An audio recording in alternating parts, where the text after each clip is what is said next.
ചേട്ടനിടയ്ക്ക് എപ്പോഴെങ്കിലും ഒരു ടെൻഷൻ വന്നിട്ടുണ്ടോ? അതായത് എന്ത് ചെയ്യും, ഇങ്ങനെ കുറെ ബാക്ക് ടു ബാക്ക് സിനിമകൾ വന്നില്ലെങ്കിൽ എന്ത് ചെയ്യും, അങ്ങനെയൊക്കെയുള്ള ഒരു ടെൻഷൻ ഏതെങ്കിലും കാലത്തുണ്ടായിട്ടുണ്ടോ?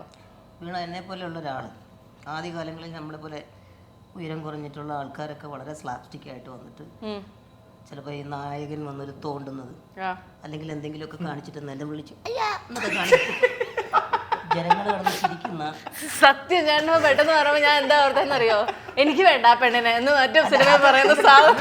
അതല്ല, അതൊക്കെ അസാധ്യ ക്യാരക്ടർ എനിക്ക് ഒരുപാട് അപ്രീസിയേഷൻ കിട്ടിയ ക്യാരക്ടർ. ഞാൻ അതിനു മുമ്പ് ഉള്ള കാര്യം ഈ പറയണം. കുട്ടിക്കാലത്തൊക്കെ ചെയ്ത സിനിമകൾക്ക് അതൊക്കെ അങ്ങനെയൊക്കെയുള്ള ചെറിയ ചെറിയ റോളുകൾ ചെയ്തിട്ട് നമുക്ക് ഈ പറഞ്ഞ പോലെ തന്നെ അത്ഭുത ദീപമാണെങ്കിലും ഇപ്പം മീശ മാധവൻ, കുഞ്ഞിക്കൂനൻ, അതുപോലെ ബിഗ് ഫാദർ, അങ്ങനെയൊക്കെയുള്ള വിരലിലെണ്ണാവുന്ന ഒരുപിടി കഥാപാത്രങ്ങൾ ചെയ്യാൻ പറ്റിയില്ലേ. അപ്പോൾ കിട്ടിയ ക്യാരക്ടേഴ്സിനെ ഓർത്തിട്ട് നമ്മൾ ഒരുപാട് സന്തോഷിക്കുന്നു, അഭിമാനിക്കുന്നു.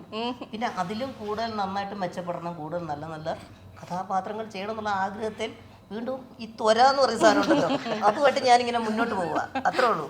അല്ലാതെ അതിനകത്തൊരു ഇതൊന്നുമില്ല. അതാണ് കോൺഫിഡൻസിൽ നമ്മൾ അങ്ങനെ അങ്ങോട്ട് പോകുന്നുള്ളൂ. എന്താ ചേട്ടാ അല്ല, അവന് ചില ആശയം കണ്ടു കഴിഞ്ഞിരുന്നെങ്കിൽ എനിക്ക് ഞാൻ ഒരു പ്രാവശ്യം ഇതുപോലെ സ്റ്റേജിൽ ചെയ്തപ്പോ എന്നെ കാണുമ്പോ പെട്ടെന്ന് ഞെട്ടുന്ന ഒരു സാധനം ഉണ്ട്. അപ്പൊ പെട്ടെന്ന് ഇങ്ങനെ കാണിച്ചു, അപ്പൊ കിളി കിടന്ന് കൈ എനിക്ക് ചിരിച്ചിട്ട് സിറ്റ് കളിക്കാൻ പറ്റുള്ളതേ. ഞാൻ അല്ലെ പോയിട്ട് ഇവൻ പോയി ബാക്കിൽ പോയി ചിരിച്ചിട്ട് വരുന്ന ഒരു ഓഡിയൻസ് നിൽക്കുവോ? ഈ ഇടയ്ക്കാണ് തിരുവല്ല അണ്ണ സ്കിറ്റിലില്ല, സ്റ്റേജിന്റെ അകത്ത് ഒന്നൊന്ന് ചിരിക്കുന്നു ഞങ്ങൾ കളിച്ചപ്പോ. ഞാൻ അണ്ണ ഒന്നിറങ്ങിപ്പോണ ഭയങ്കര സൗണ്ട്.